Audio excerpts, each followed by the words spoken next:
Good morning, liveweatherblogs.com meteorologist Bob Acanfrio with today's tropical update for Monday, June 6, 2011. What we have out there today, we are continuing to watch our system in the Western Caribbean. It's tagged in Vest 94L. Still disorganized system. The hurricane hunters have canceled their mission today, and for good reason. This system has not gotten any better organized. Currently, they still give it about a 40% chance of developing the next couple days. That's kind of a little generous. I would kind of knock it down to 20 to 30%, and I'll show you why in a minute here. I don't really see this doing much in the next couple days, and it may never develop at all at this rate, but again, we'll see. Like I said, over the last few days, this was going to be a tough one to get going, and yesterday it had a little window there. It looked like it wanted to get going, and then it just died off again. Couldn't really get that center consolidated, and it's just been a broad, disorganized area of low pressure here in the Western Caribbean. So let's take a look at the satellite view this morning. And again, the center, which I'll show you in a minute, is pretty broad, and it's right down in this area here, kind of in between these two areas of convection. Again, our feeder band of moisture that was coming out of the monsoonal trough kind of died off again. We don't have that good connection anymore, and kind of seen this thing kind of peter out here over towards the end of yesterday and overnight tonight. We do have an upper level system now moving, and I'll show you that in the Gulf of Mexico, and that's going to even deter this system even more from developing the next couple days.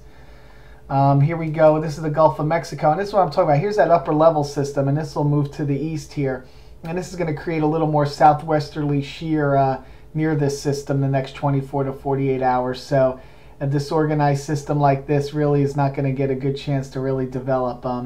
After this pushes out and this system slowly moves up to the north, again, it may have a better opportunity towards the end of this week to get going again. But for the next couple days, I don't really see much with this system.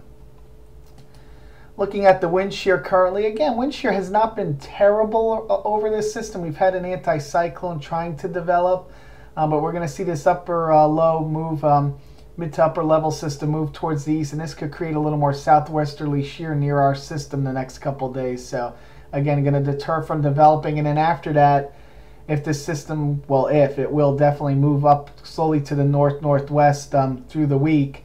Will this high shear still be around? Most of the models are saying yes, it will be around, so it's never going to be in the best conditions for big development.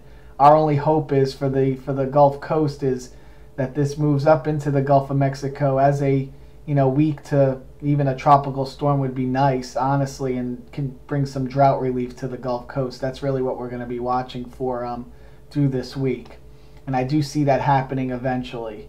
Where exactly, that's still hard to say. And again, looking at the vorticity, and you're going to compare this. Here's a system here in the Eastern Pacific that's ready to become a tropical depression, and probably eventually their first tropical storm of the season. If you compare the vorticity here, stronger, more compact vorticity here. You see weaker, more elongated vorticity here. So just compare these two, and you could see which one's a better developed system right now near the surface. And again, this is the ASCAT. This is from last night, but it just goes to show you how this morning's pass didn't really catch it, but last night did, and you can see how elongated, broad this circulation is. It's not really compact. You want to see these wind barbs really be compact and strong, and some good winds in here, but it's really long, elongated, and weak. So again, not a real organized system at the moment. Our models right now, you want to discount all these to the northeast here. This system is not going to move this way. My thinking last week was if it did get strong right away, it would have moved up to the northeast and caught that trough in the western Atlantic. That's not going to happen. It stayed weak. It's doing exactly what I thought it would do, just kind of meander down there. And now eventually it's going to make that slow move to the north this week. We're going to have high pressure over the Gulf, as you all know. If you live down here in the south, no rain, it's been dry, high pressure's been here. This high pressure is slowly going to give up its grip on us and slowly move off to the east. Now, how strong does that high pressure, does it really give up? If it gives up its grip quickly, the system will move north and probably head towards Florida, east or west. If that high pressure maintains its grip here and doesn't weaken as quickly, then we'll see the system move more towards the northwest and get up into this area. It's going to be an east-weighted system. What that means is most of the precipitation and heavy rainfall will be on the east side.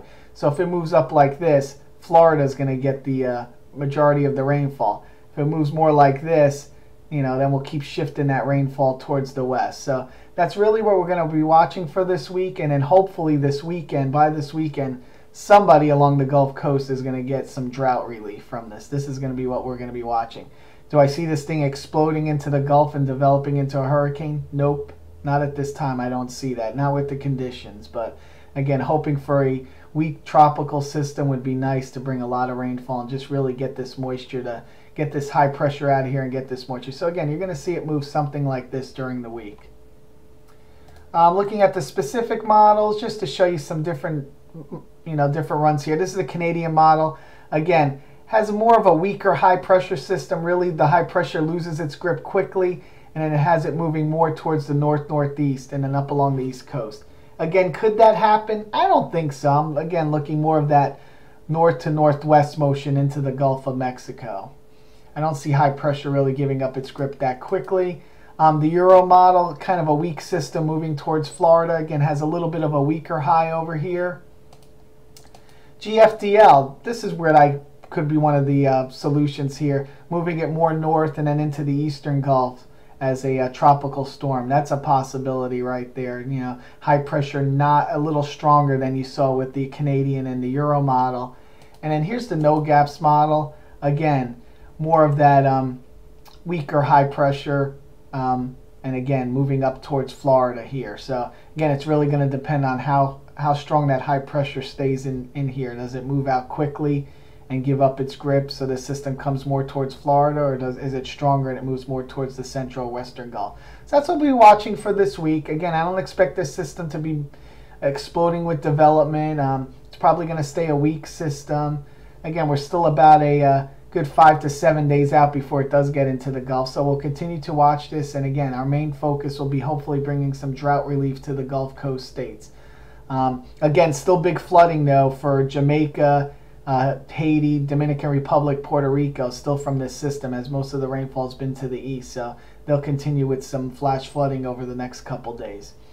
That'll be it for my tropical update today. I will have another update for you in the next 24 to 48 hours. Have a good day. Bye-bye.